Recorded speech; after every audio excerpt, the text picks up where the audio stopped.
Well, welcome everyone. It's so nice to see you all here. Thank you for spending this beautiful and rainy, very wet midday with us here today.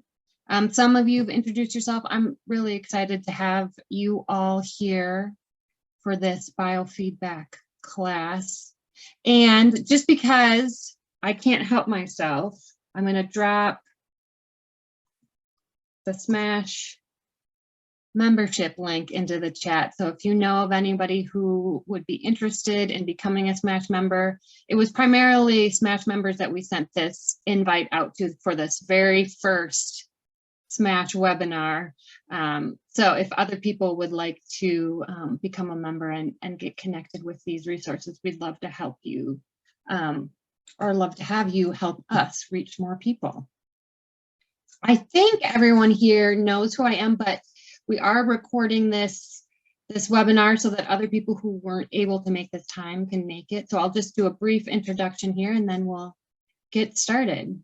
So as you can see by my Zoom screen name, my name's Megan Tucker. I am the Smash program manager here, and I started volunteering with Smash back in 2018 when I really wanted to combine my experience and passion with preventive health services and combine that with my love of music. And I've been around with Smash in various capacities since then.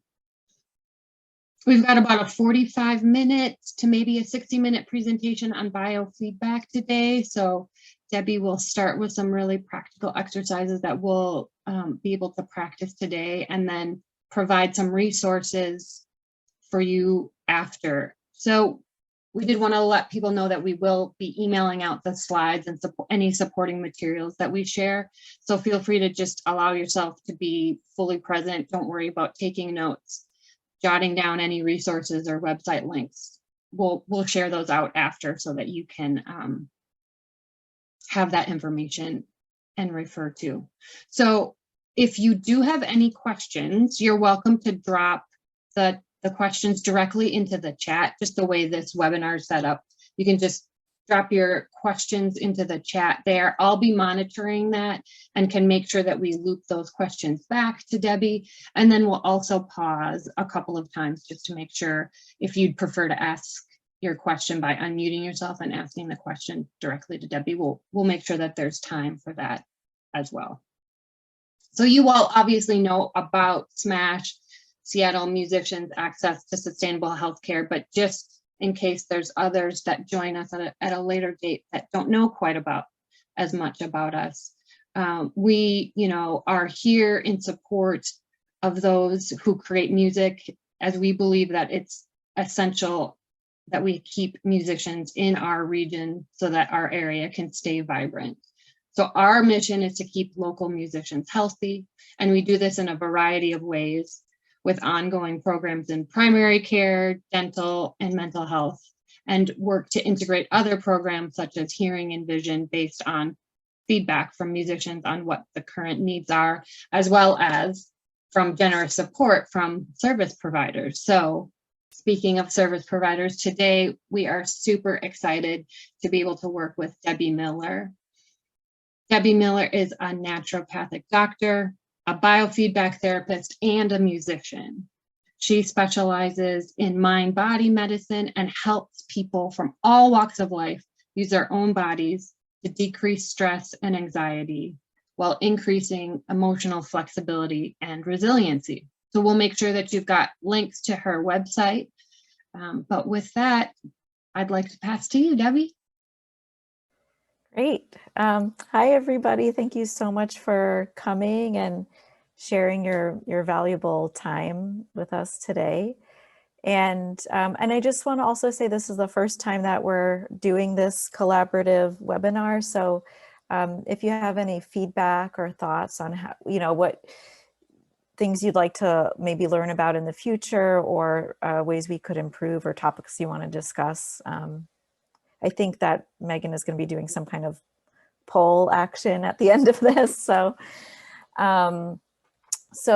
today, so I'm a naturopathic doctor by license, but in my clinical practice, I do something called biofeedback, which I'll explain a little bit about. And what I'm going to share today basically are the two most valuable and helpful techniques, just from reports back from the people that I work with, that I teach, that have really helped people grow their own self-awareness and emotional resiliency. So one of them is a breathing technique, and one of them is more of a mindfulness-based technique. So just to kind of give you a little preview of what we're going to do here. And I'm going to start just sharing my presentation and go for it.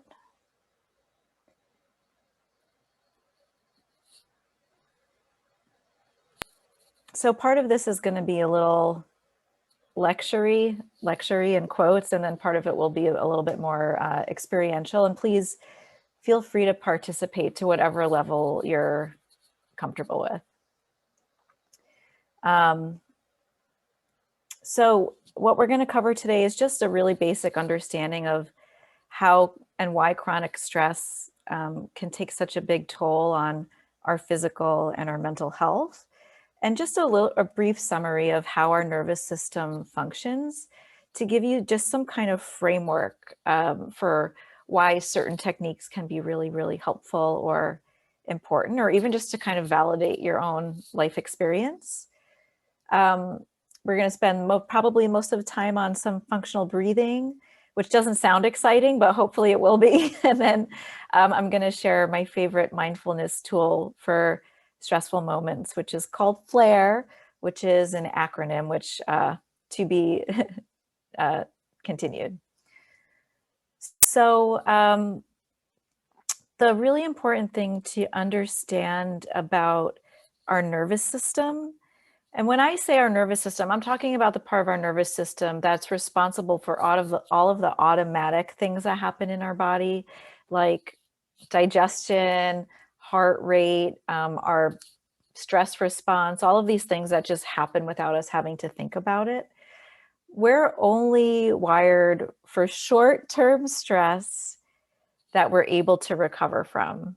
So we're still basically wired like cave people, but clearly we do not live in the cave people lifestyle anymore, where we're either safe in a cave or out in the world where we have to be more on hyper alert, and maybe we see like a tiger or some kind of threat to our life. That's what we're wired for. But that's not obviously what we deal with in our daily life. And, you know, our lives were stressful way before the pandemic. So we're not designed for long-term, unrelenting stress, just physiologically speaking. And so when we have long-term stress, our window of tolerance, if you will, for dealing with normal stresses of daily life keeps getting smaller and smaller. So you can kind of think about, if you have a really, really bad day, a lot of different things happen, and then you knock over a glass of water at the end of it, it can feel like the end of the world because we're already so heightened. And I don't know if you can see my little Jessica Rabbit cartoon on the side there. It says, I don't know if anyone's ever seen Who Framed Roger Rabbit. She says, "I'm not bad, I'm just drawn that way." And it's really just to say, this is just the way that we're wired. So our bodies, unfortunately, are at a really big mismatch with what we have to endure right now, just societally speaking.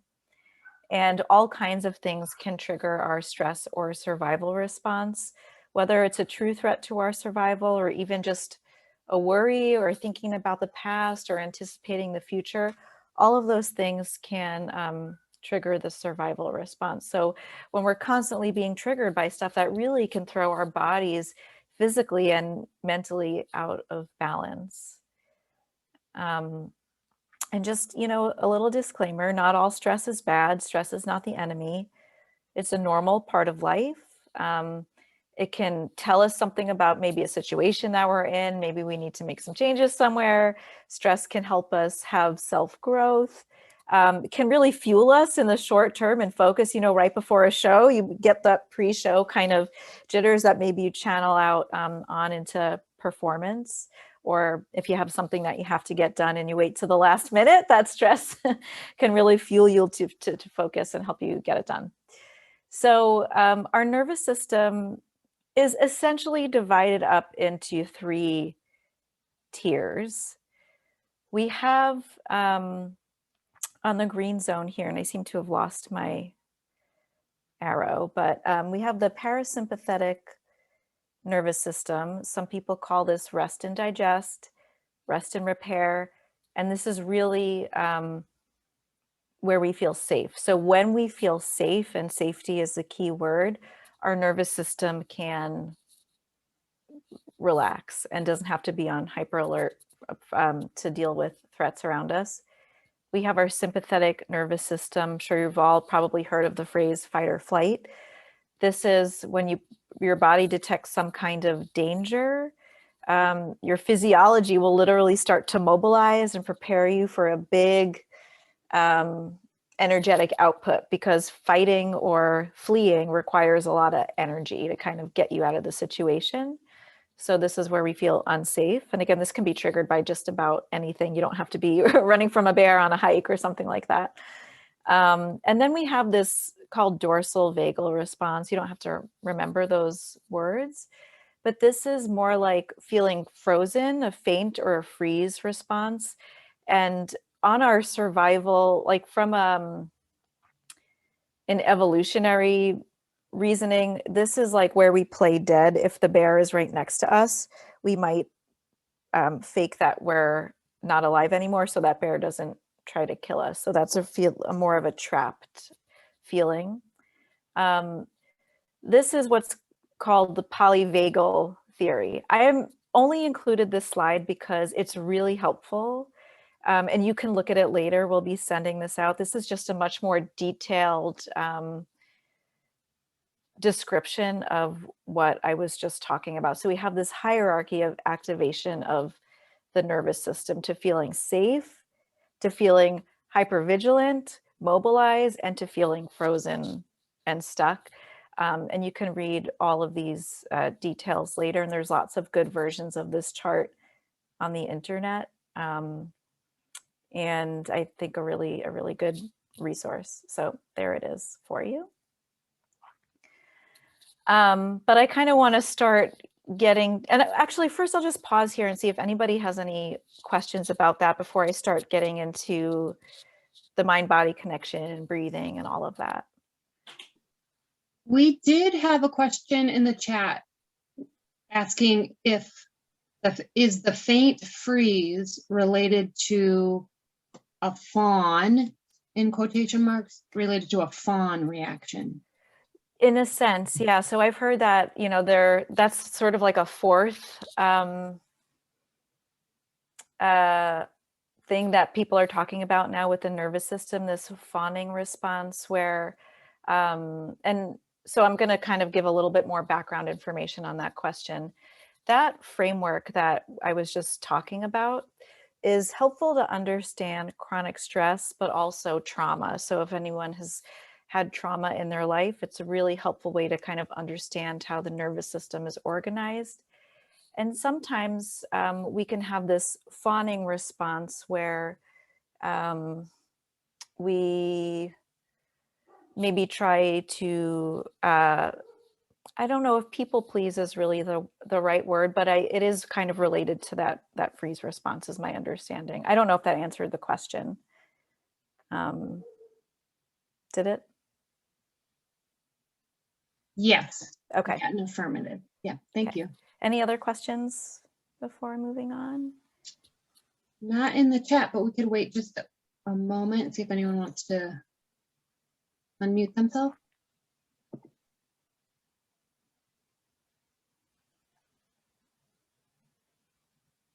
Okay, cool. So I'm going to keep going on. And if you do have questions that you don't want to put in the chat and you don't want to ask out loud, maybe you can email follow up later to Megan and she can kind of send me questions and I can type them up in some kind of document or something. I just volunteered you for that. I hope that's okay, Megan. Yeah, that's great. And I just put a contact email. Okay, great. So mind body connection. The mind and the body are connected. I'm not going to spend a ton of time talking about that necessarily, but what's important for mind-body techniques is it's a two-way street. So I think most people understand that our mental health can really affect our physical health. Like if you've gone through periods of greater stress in your life, you might notice a flaring up of some conditions or worsening or increased anxiety or, weird things happening in your body. But it's also the other way around. So how we are in our bodies can really influence our mental and emotional health as well. And this is where biofeedback comes in. So biofeedback, bio for body, feedback, because in an actual biofeedback session, you get hooked up to sensors where you can measure different parts of your physiology. So you can become aware of different patterns, but also learn how to change them. And the feedback that you get on a computer screen or through some kind of sound is really just helping to teach and reinforce new skills in your body. Biofeedback is a more somatic or body focused way to help recalibrate the nervous system or retrain it really. It's kind of like physical therapy for your nervous system. So whatever you exercise, you can actually make stronger, which is really cool, which is why I kind of devote my entire practice to this concept. And the most foundational thing across the board that I teach to everybody in their first training session is functional breathing. You may be familiar with certain breathing techniques or maybe have practiced yourself, maybe even practiced this yourself. But breathing is so important to not only, breath control while you're singing, but it's really vital to our overall health.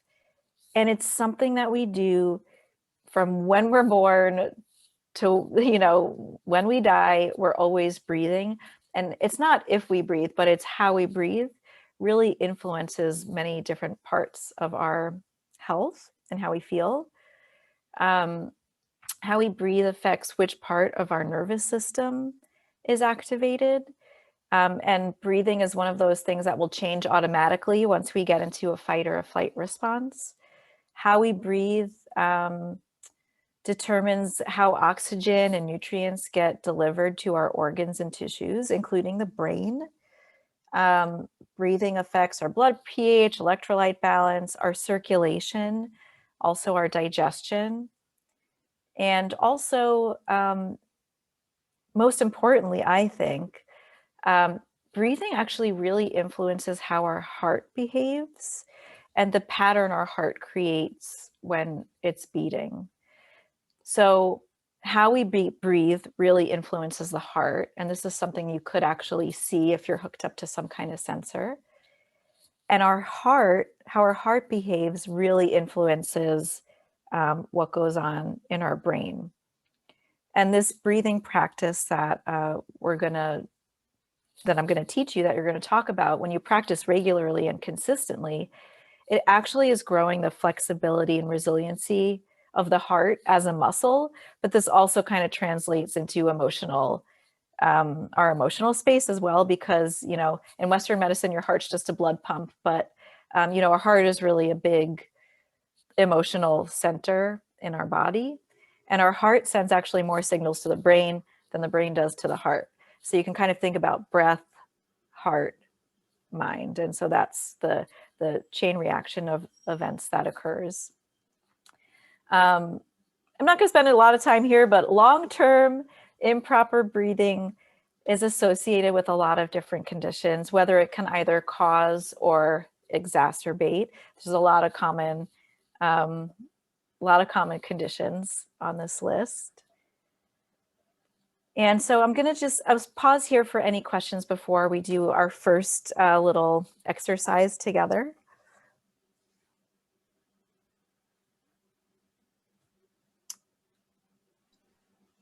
And I don't have the chat open, so. Yeah, Okay. I'm sorry, I'm just getting there. Okay. We do, well, there's a comment that breath is life, so we're getting some reinforcement. Yes. And another question, which we could comment now or send information later for if there's a good and inexpensive biofeedback device that we could use at home and maybe a place to get that. Yes. I did include that in my resources, but I certainly, I'll talk about that at the end. Great. Yeah. Great. Thank you for your questions, everyone. That's Yes. all we've got so far. Okay, cool. Yes, breath is life. And breath is also really beautiful because even though it's mostly a subconscious habit, we can regulate it consciously. So it's also that, can be thought of as the union between our conscious and our subconscious. So feel free to participate in this activity or feel free to listen. But I'm going to guide you through this little short exercise called a breath inquiry, where I'm going to ask you to tune in to different parts of your breathing and just answer, these questions internally to yourself and see what you notice. And I do this with everybody who comes in to my office because the more self-awareness we have, the more we have the ability to shift and change. And this is true with many things in life. So if you're feeling up for it, if you want to join in this activity, go ahead and put one hand on your chest and one hand on your abdomen, on your belly. And just take a few moments to notice how you're breathing in this moment, and try not to change what's happening and also trying not to judge what you notice. But if your breathing starts to just change naturally because you're paying attention to it, just let it do whatever it wants. So the first part of your breathing that I'll invite you to pay attention to is when you breathe in, which hand do you feel moves first? And which hand do you feel moves the most? Which hand moves first? Which hand moves most on the inhale? And next, just noticing the speed or the rate of your breath. And just seeing if you can get a sense of whether your breathing feels rapid or slow or somewhere in between. And next, noticing whether your breathing feels even, regular, consistent, or do you notice sometimes that you hold your breath? Or are there any gaps or pauses? Just noticing the rhythm. And next, noticing the length of your inhale compared to the length of your exhale. And just seeing if you can get a sense if one is longer than the other. Maybe they're even. And next, noticing whether you're breathing in and out through your nose or through your mouth. Noticing if your breathing is making any sounds. Just noticing what your posture is like in this moment. Is it allowing for the free movement of that hand that's on the abdomen? And then this question's a little bit more, let's say, artistic, if you will. Just noticing what is the character of your breath. So if you had to describe your breath in 2 or 3 words, just noticing what might come up for you. So for example, my breathing feels smooth, easy, relaxed, tight, constricted. Could be anything really. And then just taking a moment to notice what's it like to pay close attention to your breathing, whether it feels pleasant, neutral, or unpleasant in some way. And whenever you're ready, you can open your eyes if they were closed, or however you found yourself. And I'm kind of curious, does anyone want to just share like 1 or 2 things that stood out to them? And you can even put it in the chat if you don't want to talk out loud. And for some reason, my arrow's not working. So Megan, if you could read out the chat. Yes, of course, of course. All right, so awareness of breathing is soothing / calming to me is a comment. Mm-hmm. Yeah. Great. So, and can I also get a time check? Actually, I can check that myself. Oh, we've still got plenty of time. Okay, good. Yeah. So this slide is the 7 aspects of functional breathing. And included in my resources is going to be my very boring handout that goes into a little more depth of each of these principles of functional breathing. But just to help kind of give you a framework. So the first part of functional breathing that's important to pay attention to is posture. Because, and I'm just going to kind of move my camera down so I can demonstrate. My hands are now my diaphragm, important for singing, of course, but also just functional breathing in general.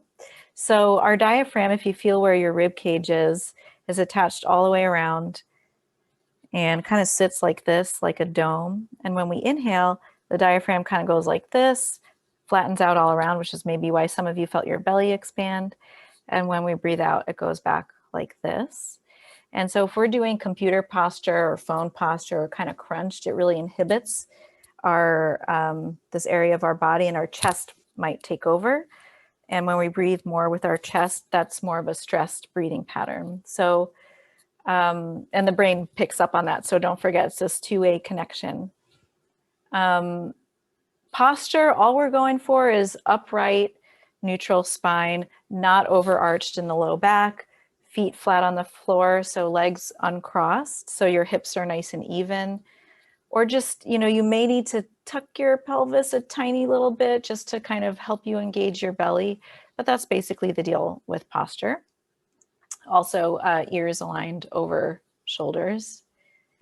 Number 2 is nose breathing. So this is for the inhale and for the exhale. And by the way, this framework is just for when you're at rest. Of course, when we're exercising, our breathing will change because the demand on our body is higher. In and out through the nose. A quiet breath tells us that your breathing is nice and easy and you're not trying too hard. So if you're breathing, you know, if when you're sitting there going like that, creates a lot of tension in the face and the neck. So it's just a sign that your breathing might be a little bit stressed. Slow. I'm going to send out lots of different breath pacer options for you guys. So to breathing around 6 breaths a minute for most adults is optimal. And this has to do with the breath's influence on the heart. So when we breathe around 6 breaths a minute, we get the most flexibility usually in our heart. Maybe a little faster for some people, maybe a little slower for some people, but somewhere around there. Breathing with the diaphragm, I'm sure this is not a new concept that you've never heard of before, but when we breathe with our diaphragm, it really amplifies that more restful part of our nervous system. And it's just much more efficient for the body to breathe this way. Inhale, exhale ratio. So we're either hoping for the inhale and the exhale to be equal or even, or having the exhale be longer. What we're trying to avoid is a long inhale and a short exhale, because that's also a bit of a stressed breathing pattern for the body. And number 7, less air than you think. Deep breaths don't always help. So a really common breathing pattern that I see a lot is something we call overbreathing, which is a much more gentler way of saying hyperventilation. And a lot of people walk around like very subtly hyperventilating without being aware of it. And I'm not talking about movie style hyperventilation or full-blown panic attack hyperventilation necessarily, but just sort of a low grade version of that, which really can make us feel really amped up. And doing deep breaths or deep breathing on top of that can actually make things worse because you're breathing in a lot and out a lot. And that is hyperventilation because you've got a lot of air coming in and a lot of air going out. When we're at rest, our metabolic demand is pretty low. So we're just looking for like a nice, easy, gentle breath. And the reason that I make a little bit of a big deal about this is if you actually, after this webinar, you get really inspired, pun intended, to start a breathing practice or bring back one if you haven't done one for a while. Sometimes the tendency when we're slowing down the breath is to overcompensate by breathing in a lot and out a lot to really stretch out the inhale and the exhale. And that can start to make you feel dizzy or lightheaded or a little tingly in your fingers. There's nothing dangerous about that. Just know that, it's a good cue for you to just stop maybe breathing in so much in and so much air out. Any questions about that before we start another little exercise?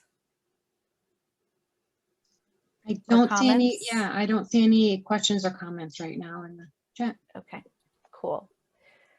So the best way to learn or practice functional breathing is actually to practice it. So we'll spend a little bit of time doing this now. Again, feel free to participate if you want to, if you just want to listen. You do you, so it's all good. You can do this seated where you are right now. If you want to lie on the floor or on your couch or bed, feel free to do that as well. And I encourage you, if you want to start practicing, especially for the first week, it can be really helpful to practice this lying down on your back with your knees bent. So you could put a little pillow under your knees or something like that, so your belly's nice and relaxed. It can be easier to engage the diaphragm that way, and it really helps your body build a good muscle memory. So I'm imagining there's, most, or if not all of you are instrumentalists. And so you've developed a muscle memory for your instrument. It's the same with breathing. Because it's such a hardwired habit, it does take consistent practice to build a new habit. And lying on the floor can be just really helpful, nice way to do that and more relaxing. So whatever position you're in right now, just like before, one hand on the chest and one hand on the belly. And the first thing that you're going to do is breathe so that your belly hand moves first, and breathe so that your belly hand moves the most.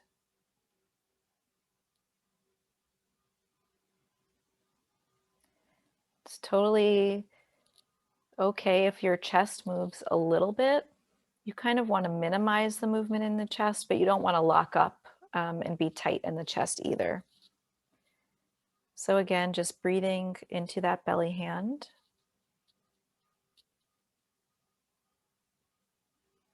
So it moves first and most. And if you're lying down and you have something near you like a pillow or like a slightly heavy book, and I encourage you all to try this later on, if you're not lying down, putting something slightly heavy on your stomach, not too heavy. It's not for an abs workout, but putting something a little bit weighted on the belly can really help, number one, bring your focus there.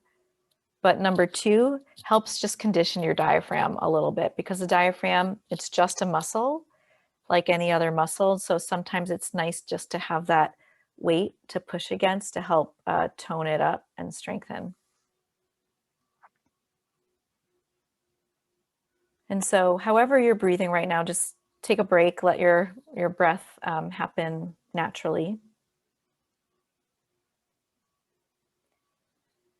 And the next thing you're going to try whenever you're ready is breathing in, still belly breathing in for a mental count of 4, and out for a mental count of 4.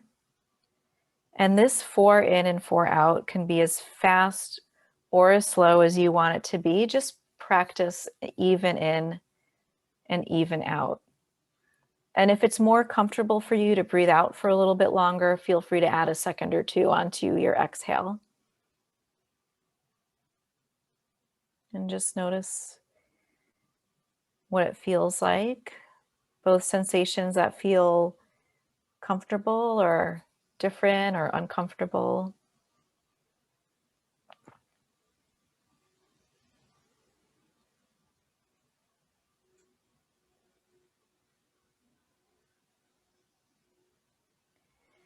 And I'm going to exit out of this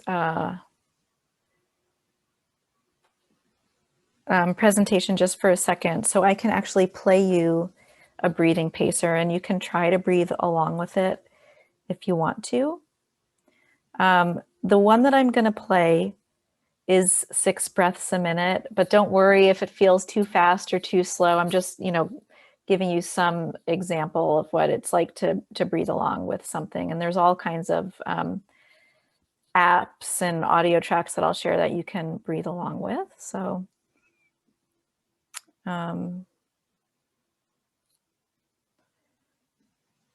there it is. Okay, so here you go. Just going to play this audio for you and see what it's like to breathe along with if you'd like to try.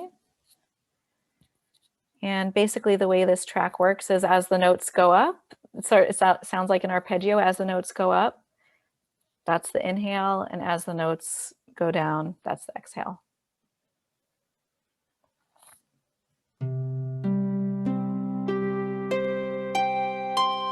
this would be the exhale. And the inhale.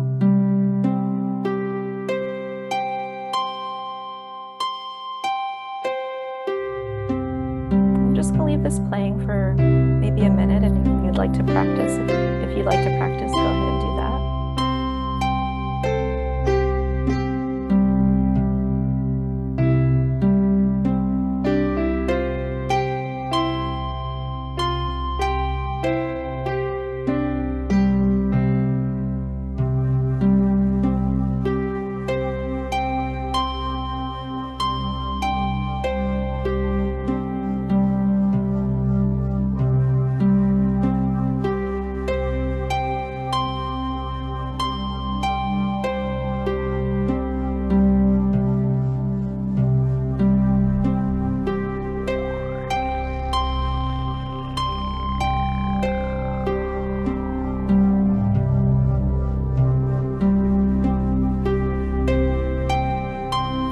Leave it going for 2 more breath cycles after this.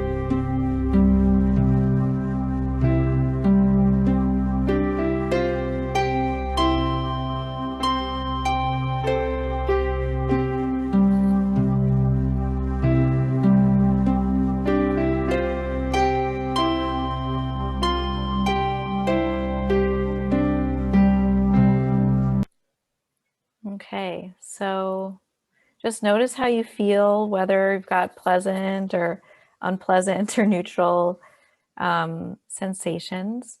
And I'm curious if anyone wants to either share their observations or has any questions at this point. And I can actually see the chat now before I reopen the slideshow.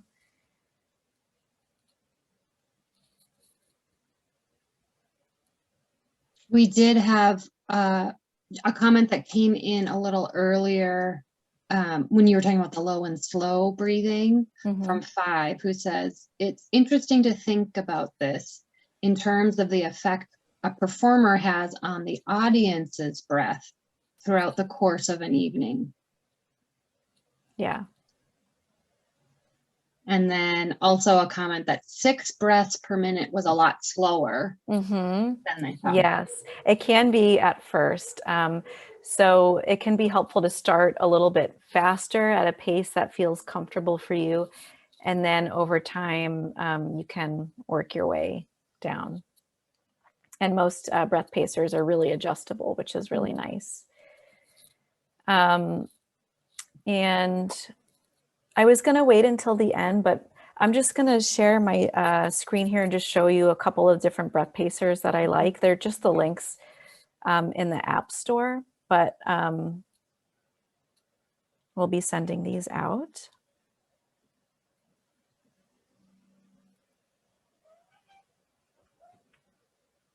So this one here is a computer pacer, which is really nice. And if you go to these 3 bars on the side, you can see that you can customize your inhale and your exhale. And you can figure, I'm sure you're all tech savvy enough to figure out how this pacer works. So we'll send that one out. My favorite app is only on for iPhone or iPad. This one's a really nice one. It's called Breathe Plus. I think, you know, there's a free version and a paid version. So you can decide which one you want to get. There's iBreathe, which is a really nice one you can customize, and it's a mandala that kind of moves in and out. And then Awesome Breathing is also available on Android and on iOS.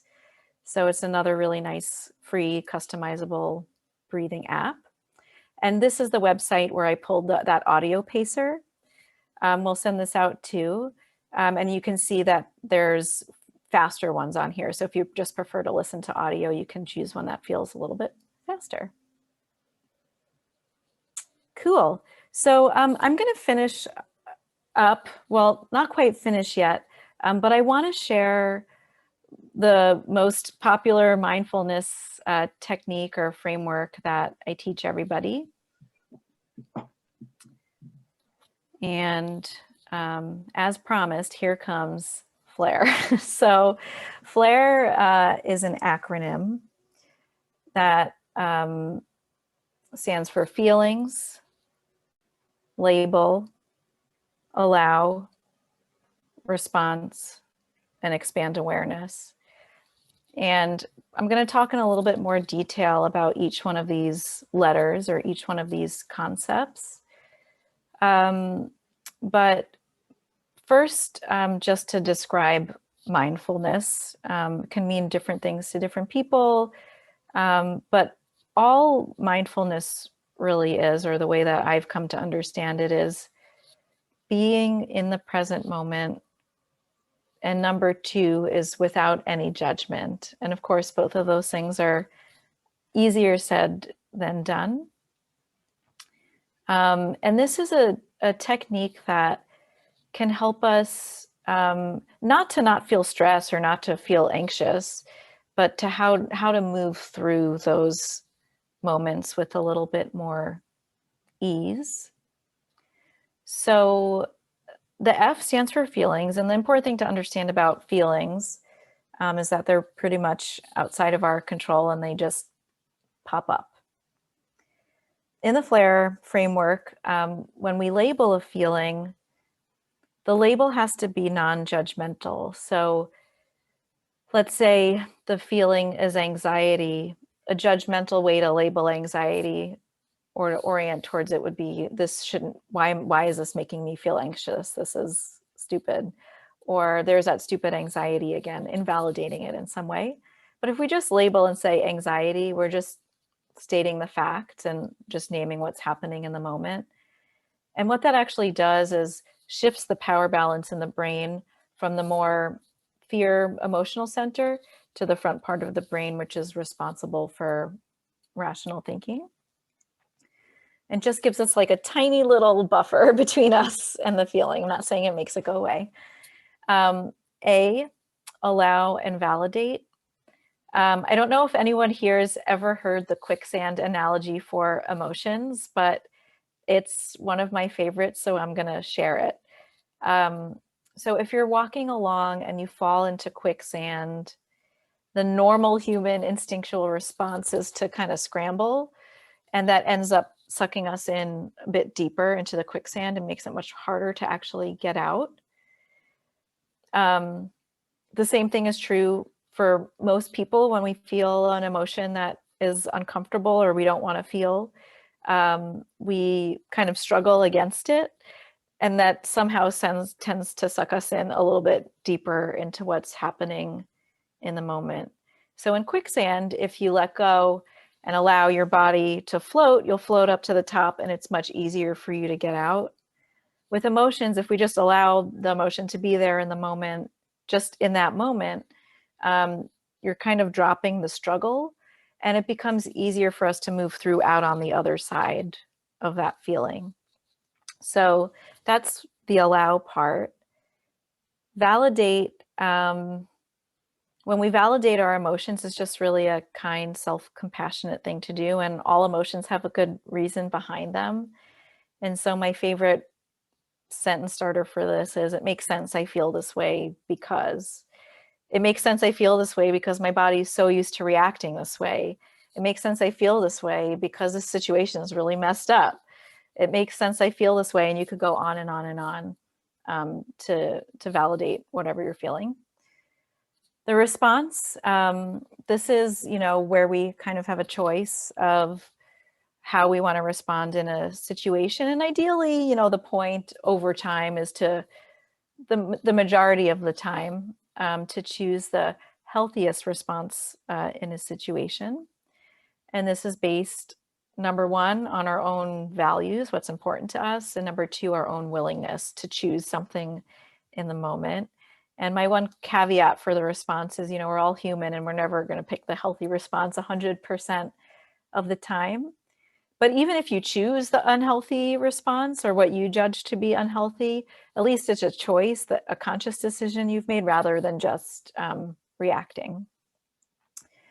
And response can be in engaging with somebody else, or it could be how we take care of ourselves in that moment, or what we decide to do to handle ourselves in a situation.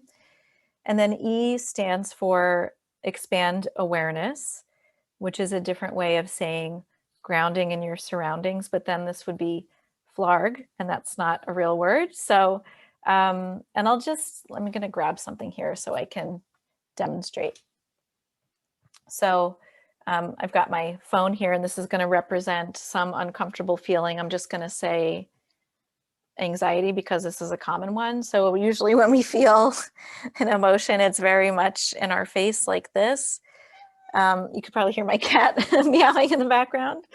But if we start to literally just notice what's around us, not saying that this makes this go away, but now here comes my cat named Boat, who's coming to join the presentation. When we start to open our awareness up to our surroundings, that emotion becomes a big part of our experience rather than it being our entire experience. And that E, that expand awareness, can be an exercise all on its own. When you're in the throes of some intense emotion, it can be really helpful just to notice.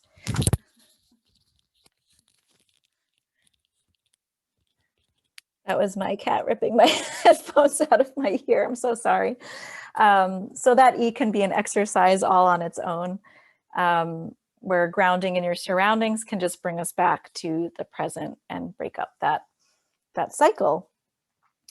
So I'm going to stop here, and I've given a lot of information in a really short amount of time, more than I would typically do in a session with somebody. So I'm happy to answer any questions or clear anything up, if that would be helpful. Oh, but before that, I'm so sorry. One last thing I want to say, that framework, if it resonates and you want to practice it, it's helpful to practice it a few times in lower stakes situations, rather than a situation where you're really maybe triggered by something. Or you can just focus on one or two of those letters that seems important to you. Like for a week, you could just practice labeling your feelings, or you could practice validating all your feelings or something like that. Okay, so now I'm done, and I just want to see if anyone has any questions or comments.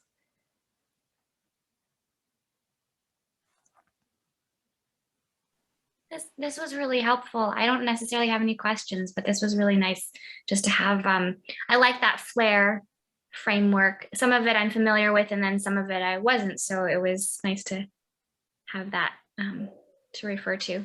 Thank you. Yeah, you're welcome.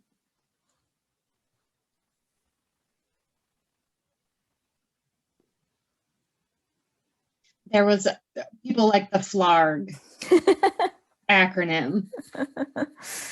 Yes. And the cat. And the cat. Thank you, Boat's Boat, Boat's a superstar. Yeah. He's bird watching now.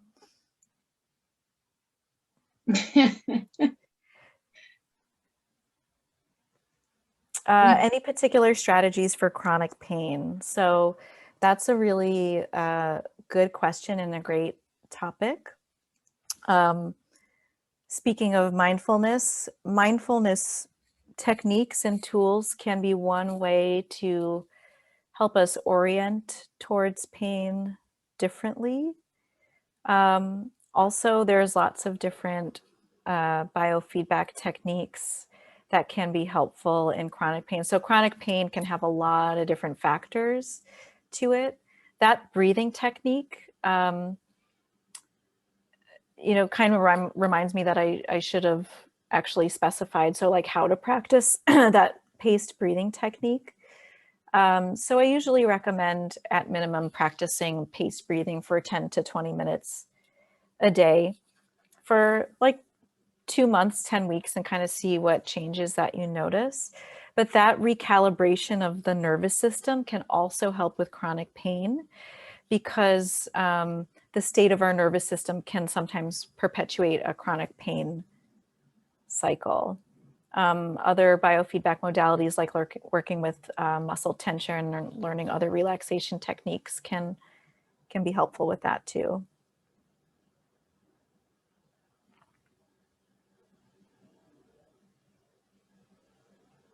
Yeah, great. Thank you.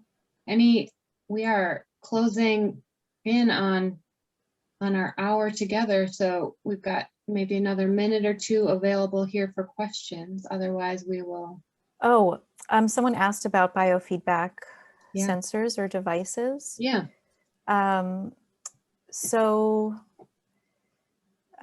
There's one heart rate.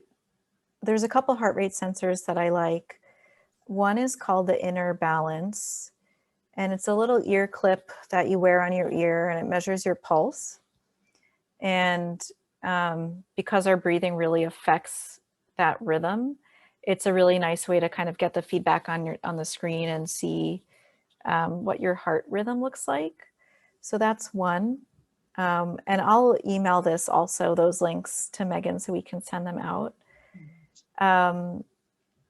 There's also this one little device that I like called the PIP. You hold it in between your fingers and it measures palm sweat. So, when your hands get kind of clammy when you're nervous, it's also something you can learn to train and decrease. And so there's a little gizmo you can buy that's connected to an app and you can train that modality. There are some free or not so expensive heart rate variability apps for the iPhone. And the way that it works is you usually have to put your finger over the camera and the light senses your pulse. And so you can measure your heart rate variability that way. And so I'll email a couple of those out as well. A really cheap way to do biofeedback is there's one biofeedback modality where you can learn how to warm your hands or increase your peripheral circulation. And maybe that could be a whole other webinar, I don't know, but you can actually buy like an aquarium thermometer, and those are $6. And it has to be the kind that you can hold between your fingers, or you can try to melt chocolate in your fingers. Basically, when you can figure out how to relax your physiology, your hands will warm up, and that's the relaxation training. So. Very interesting. Yep, there's a comment from 5 that in my experience with mindfulness and chronic pain, mindful awareness of emotions can loosen up our tension around the pain, which can ultimately ease our experience. Yes, I would agree with that. So going back to the chronic pain, there's kind of a triangle. So there are different things that can create chronic pain, but 3 of them are tension, fear, and then pain, and they can all influence one another. And so learning how to decrease tension and fear around the pain can also help lessen the pain. So, yeah, I agree with that. Well, thank you again. I'm going to launch, let's see.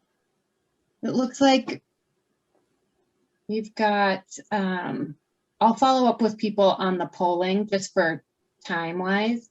But we just want to see if you'd be interested in having another similar webinar about biofeedback or about another mindfulness exercise, and then, you know, what other services SMASH can offer. So we'll follow up with that information.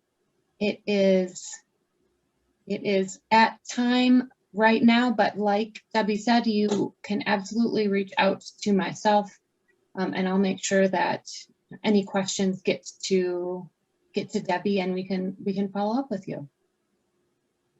So thank you, everyone. I really appreciate you being here. It's good to see you, and we'll be in touch. Yeah, thanks for coming, everybody. Okay. Take care.